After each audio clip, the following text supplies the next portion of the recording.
Hey guys, what's up? It's your man Pete. So I wanted to do this video today because it seems like people are very interested in how I sort of look at and analyze investment properties. So essentially, how do we determine what's a good investment and what's not a good investment when you're buying a condo, especially your very first one. So today we'll get into sort of the criteria and how I choose condo investments for my clients. We'll get into a little bit of the math, ways to buy properties a little bit cheaper so that you can maximize the rent and hopefully try to cash flow or at least break even on the property. Stay tuned as I break it down for you right after this.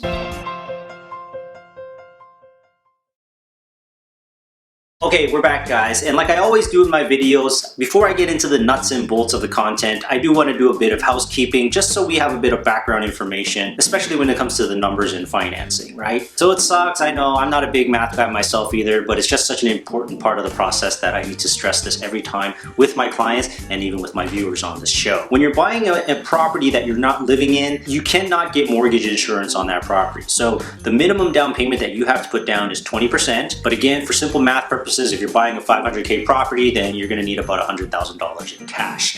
And I know everyone's in a different situation. You know, some people are saving up their money, and then there's some people who are already in a property, the one that they live in, their principal residence, and then they want to refinance because that property's done well, and then go buy another investment property with that second mortgage money. And as a disclaimer, I am not a professional financial advisor or a tax accountant, so please take what I say with a grain of salt, and it's very high level type stuff that I'm telling you. If you want to get into the nitty-gritty details of your specific situation, then I would advise you to speak to a financial advisor or an accountant. But please be sure to hit that subscribe button and give us a like. That would be much appreciated. Okay, so the first thing I always do when I'm working with investors is I train them to learn how to use the websites properly, to learn how to use the payment calculators well. And the best one, in my opinion, is the ratehub.ca website, where they have the best, most user-friendly and most elegant looking website and calculator. So what you can do is you can punch in, okay, I'm looking to buy a 500K property. It helps you calculate the different down payment sections. You want to go to the 20% section and then go all the way down. You want to choose a mortgage rate. I mean, this mortgage rate is going to be different for everybody, so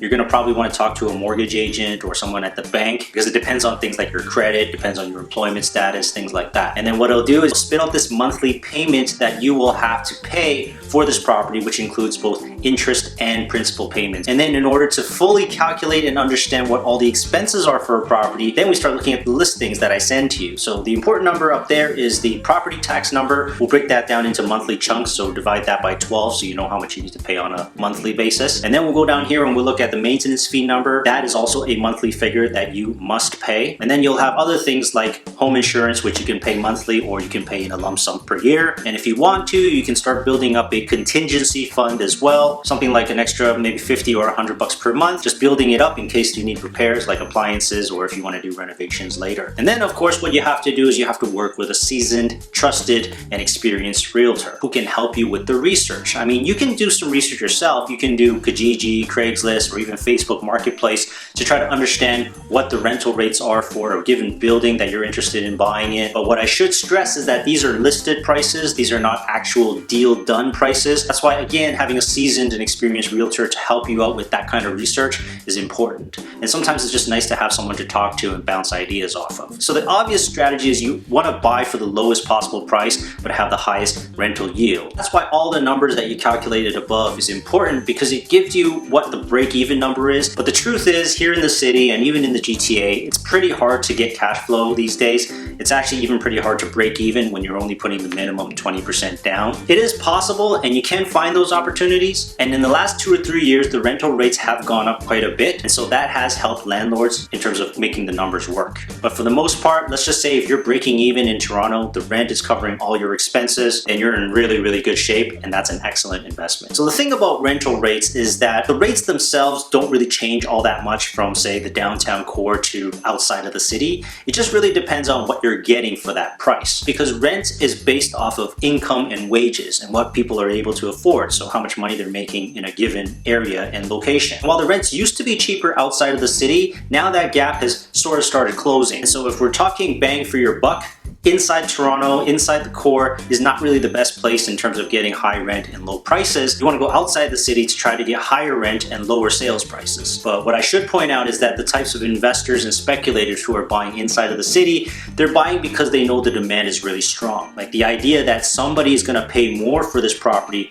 later after I sell it. And so what some of these investors and speculators inside the city are doing is sometimes they're running negative cash flow per month, or they're putting up a bigger down payment so that the numbers can sort of even out or get as close to evening out as possible. It's taking a little bit of pain now so that you could potentially have a hefty sum reward later. Biggest risks that I can think of in terms of buying investment condos is getting into bidding wars, overpaying, or not even being able to get the financing because the appraisal didn't come through, because it's never really an opportunity when you're trying to buy something and there's too many other people trying to get in at the same time. So you kind of have to think creatively, think outside the box, to be somewhere before other people know about it. And that's sort of what we specialize in. Because when you're buying the best product at the highest prices, that's not investing, that's just speculating. And as the old saying goes in real estate, you make money on the buy, which means you have to be able to see opportunities before they happen, be able to negotiate and get a good deal there, because you can't be 100% sure what that's going to sell for in the future. Nobody really knows that. But what you can do is you can set yourself up for success by finding good opportunities in sort of undervalued areas and trying to negotiate the price down. I know it's pretty tough in the GTA region, but there are still some good opportunities if you really look hard enough and if you're patient enough. Okay, so now let's get into how to choose a condo, like the physical things that you should look at. So resale value is obviously the most important thing when it comes to an investment, because what's the point in buying something when you're not going to be able to sell it later? So it's always the first thing that I focus on whenever I'm looking at opportunities for people, and space and size is obviously really important. Like every square foot in a condo matters. Whether there's a column or a wall that just sort of blocks out the sunlight and makes the space look smaller, that's something you kind of want to avoid. You also want a fairly decent sized kitchen.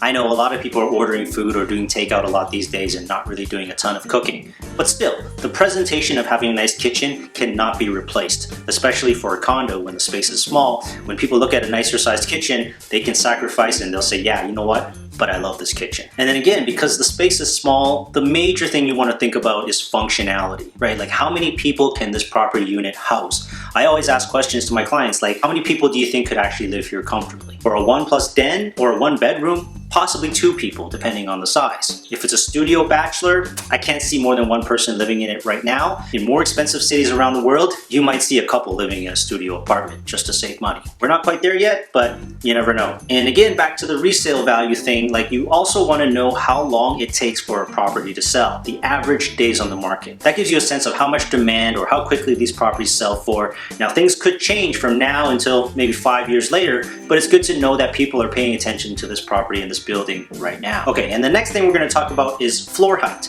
So what floor height should you be buying the condo in? Off the bat, you don't want to buy anything that's too low. So basically you don't want to buy anything between the 1st and the 3rd floors, or maybe even the 5th floor in a taller building. And then you probably don't want to buy something on the top floor, like the penthouse or the sub-penthouse or the lower penthouse, because those are sort of more of the premium units, and renters generally don't really care. Obviously it's a nice to have for them, but for renters, all they really care about is lower rent and best value, and they just want to be in the building. So something in the middle is perfectly fine. Like you want to have a little bit of height so there's some views. You don't want to be too high because you're going to be paying floor premiums the higher you go. Definitely stay away from the ground floor unless you're elderly and you can't do stairs or elevators. But other than that, just stay somewhere in the middle. You should be fine. And I get it, different people have different priorities, right? So some investors, they want to buy the best. They want to have the best unit with the best view, with the best height, but they have to understand that they're probably not going to get a whole lot more in the rent, maybe another $50 a month. And then meanwhile, you're paying more to buy that unit. But the hope is that you're also going to get more when you sell it too. Okay, so choosing a floor plan is probably the most important thing when it comes to investing in condos. Like I said, you want it to function well, right? And obviously the most popular floor plans are the 1-bedrooms and the 1+ dens, because they're the cheapest to get into and you can sort of charge the highest amount of rent for it, because you can essentially have 2 people living in there, like either a couple or maybe 2 students. That's how you maximize the rent on condominium units. And again, it all depends on the income. It depends on the affordability, because renters will want to save money and try to cram themselves into a 1+ den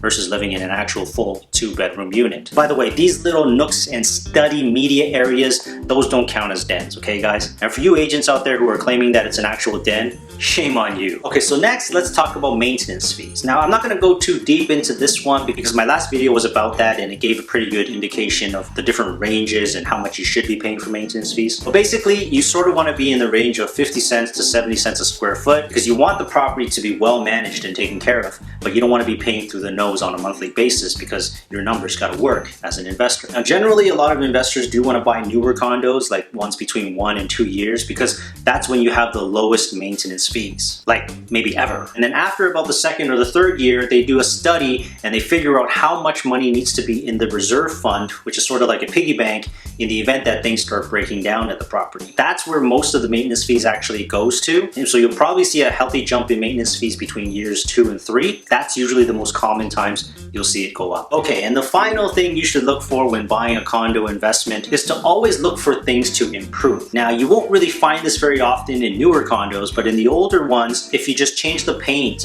maybe swap out a countertop, put in some new appliances, change the flooring, just really simple renovations, those will make the property sparkle when it comes time to sell. Now, I will say that you don't necessarily want it to look that great when you have tenants living there. Like, it should be in decent shape, but it doesn't need to be sparkling new and totally renovated because they're going to be living there and they're looking for the lowest cost possible. So what you can do is let them live there, let them sort of wear the place out a little bit, and then when it comes time for you to sell, that's when you do the renovations and give the place a nice little makeover so that it looks beautiful and brand new right before you sell. And of course, you know who you're going to call when you're ready to sell your condo, right? So keep in mind the potential upgrades that you want to do later. You don't have to do them right away. Just make sure you buy a place that is ready to go, it's in livable condition, and if it wears down a little bit, you're not too concerned about that. And then the hope is that in a few years' time, if you are thinking of selling, hopefully your building and your unit and specific floor plan becomes really hot to other buyers in the future. And then when you do these little interior touches and you stage the property and you present it well, it's gonna go to the moon, baby. So I hope this video was helpful and it was comprehensive enough. I probably don't have every single thing in here, but those are sort of the major things that I look out for when I'm helping my clients analyze investment properties and helping them make the decisions on where and when they should buy. Because not only do I really enjoy helping my clients make a lot of money in real estate, it's also a point of pride for me to protect them in case there's downside risks as well too. That's what I really enjoy the most, to be honest. So thanks for watching, guys, and don't forget to smash that subscribe button, leave us a comment, hit the like button. I really appreciate it, and we'll see you in the next one. Thanks again. Bye for now.